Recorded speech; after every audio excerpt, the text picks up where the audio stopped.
This conference will now be recorded. Hello, thank you for being an exhibitor at an AEM event and for taking time out of your schedule to log in to this online educational course. Today's session is titled Best Practices for Trade Show Budgeting and Controlling Costs.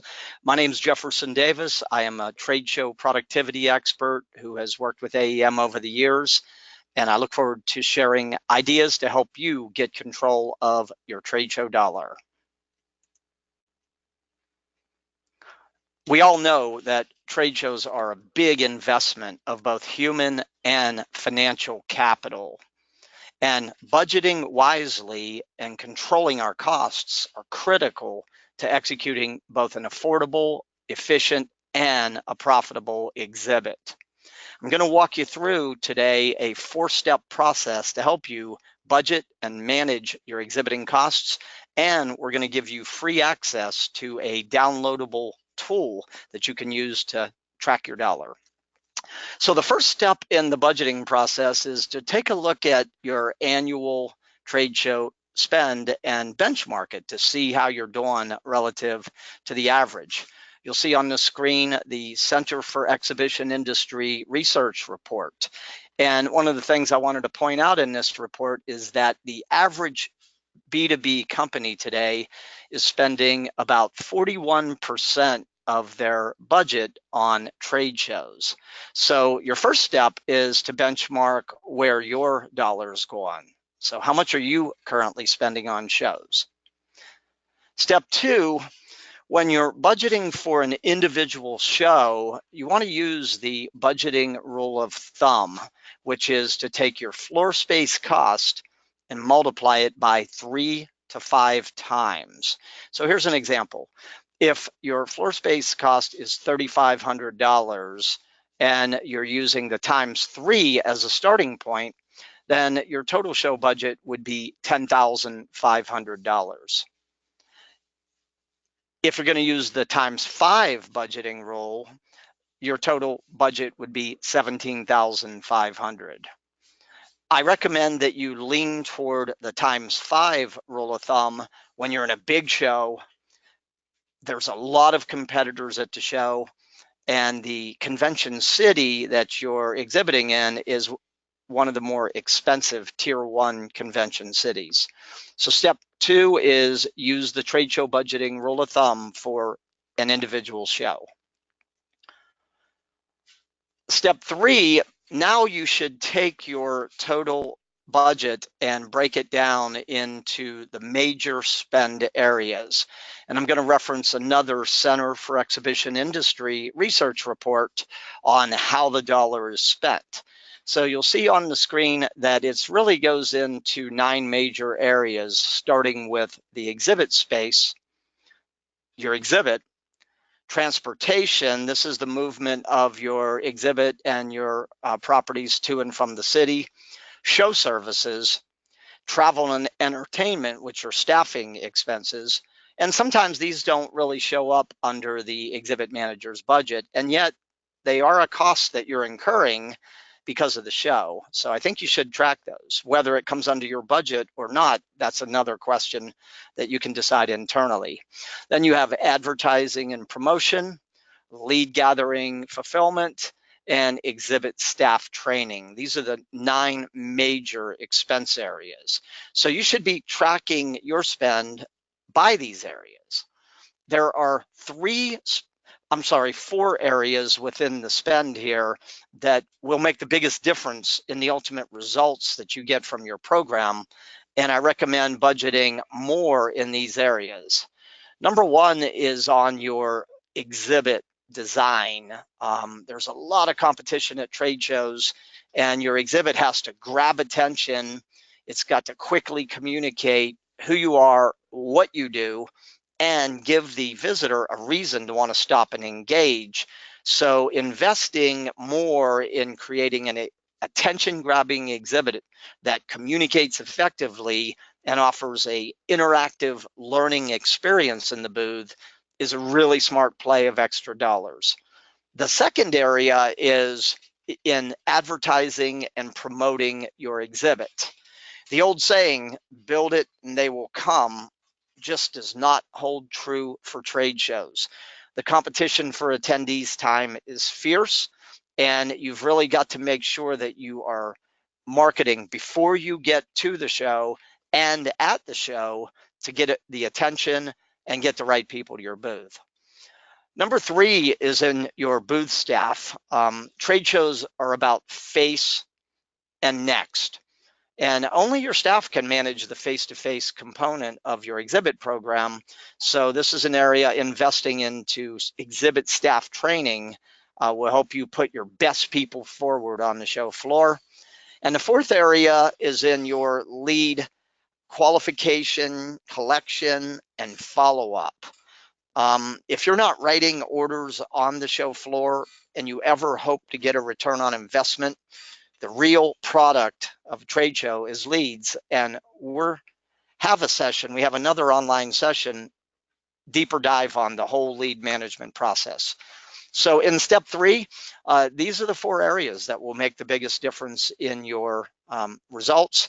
And I recommend you try to save money in other areas so you can invest more in these four leverage points.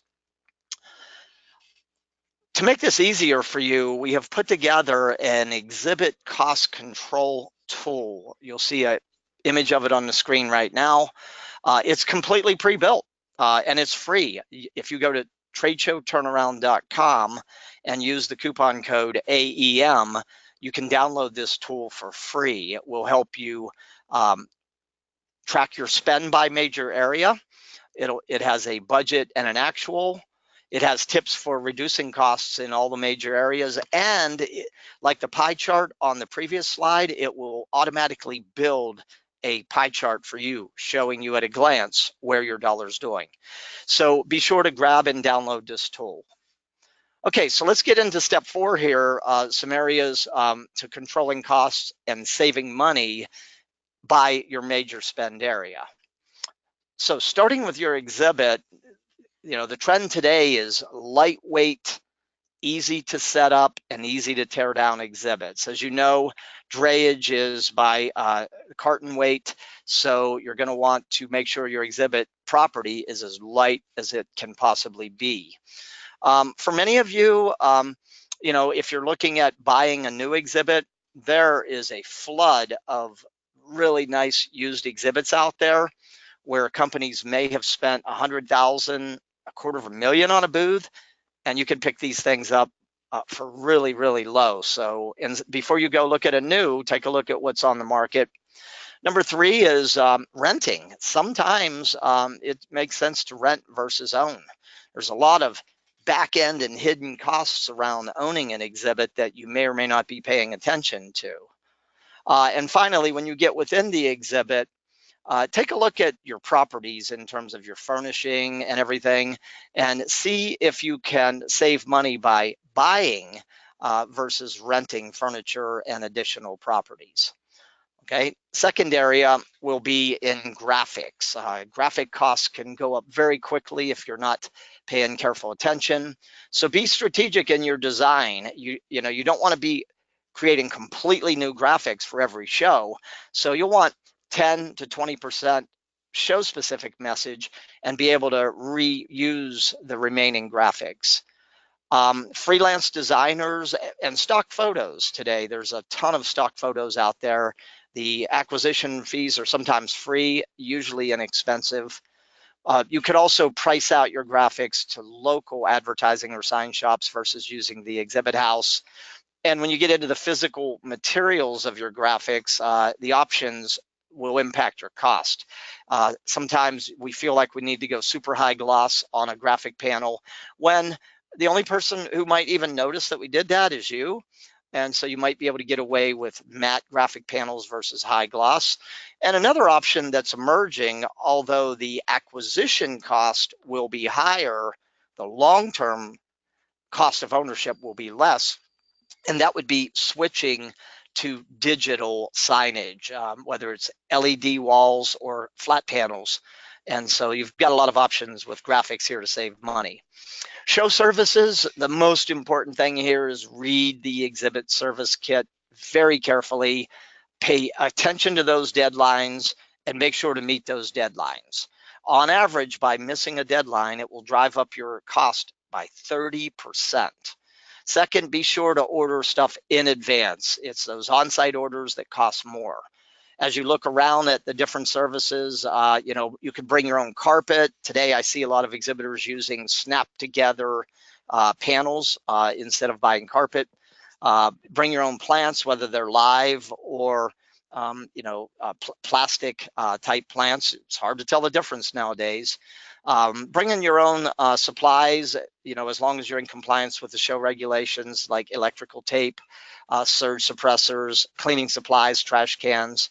This will save you money. And always on your show services, be sure to double check your invoices because sometimes things get mixed up. On the installation and dismantle part of your spend, make sure to number your crates according to the content, what's in them. Be very specific with diagrams and detailed setup instructions, along with your electrical requirements, and the same thing on your repacking. The faster they can get it out of the crates, set it up, tear it down, and get it back in the crates, that's going to save you money. Rigging top signs, especially if you're going to put lighting up there, can get very expensive. Nowadays, with the smaller LED lighting, it's possible to use uplighting instead of rigging lighting from the ceiling. And whenever possible, try to avoid setup on weekends and during overtime, because this will drive your I&D costs up. Next, promotions. Pre-marketing your exhibit is absolutely critical to your success. So be sure to contact your account exec at AEM and inquire about any packages that are available. Sometimes they'll have bundles and packages. Second, when it comes to promotional items and giveaways, get far ahead of the curve.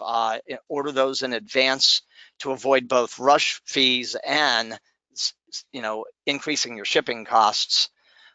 If you're printing materials, gang run them. Make sure to kind of print them all together at the same time to try to get quantity discounts. And be sure to leverage and use many of the low cost and free marketing media like social media, your website, submitting press releases, and so on. Transportation of your exhibit. One of the most expensive things you can do is ship a smaller package to the convention center and then have it delivered to your booth.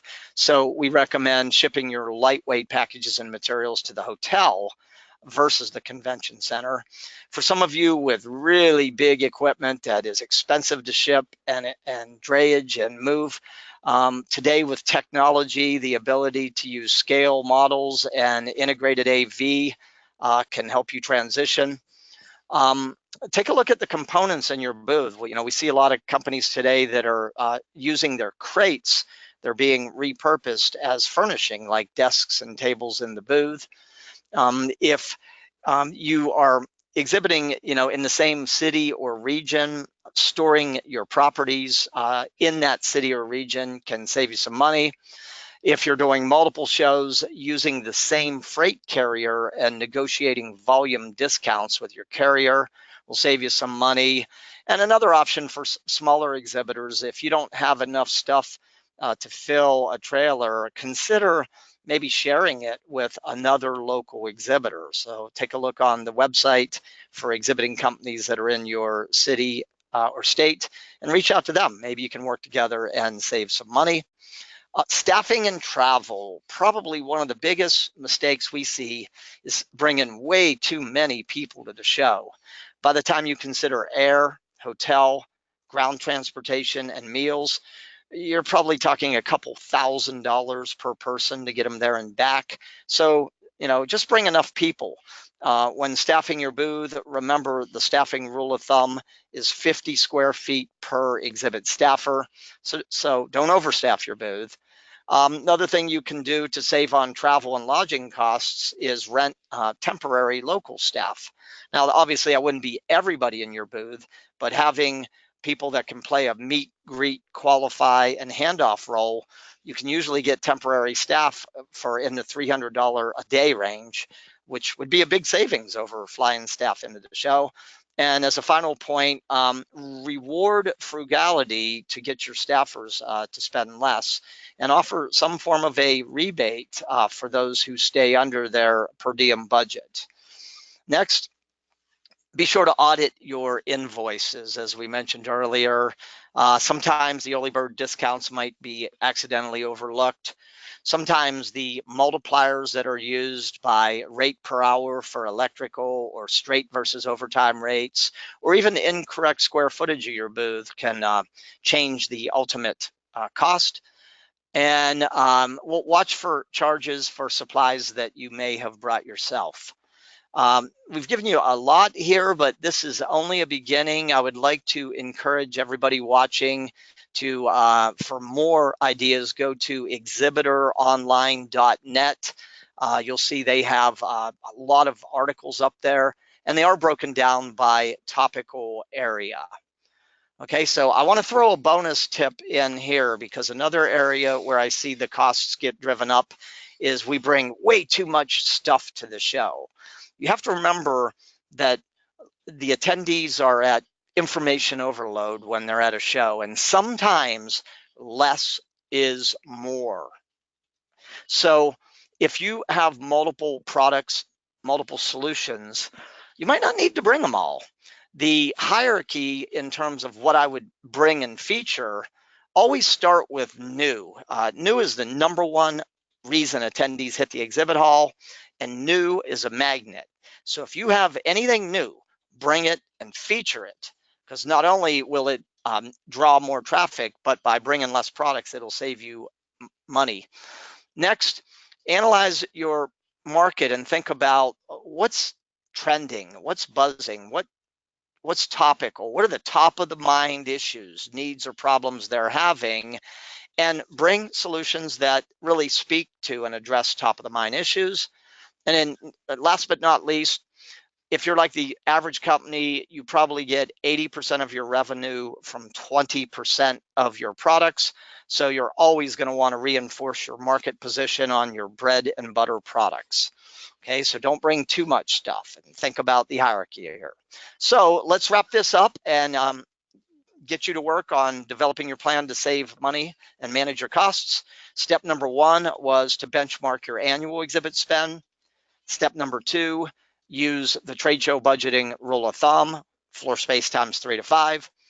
Step number three, track and benchmark your individual show spend by the major expense area.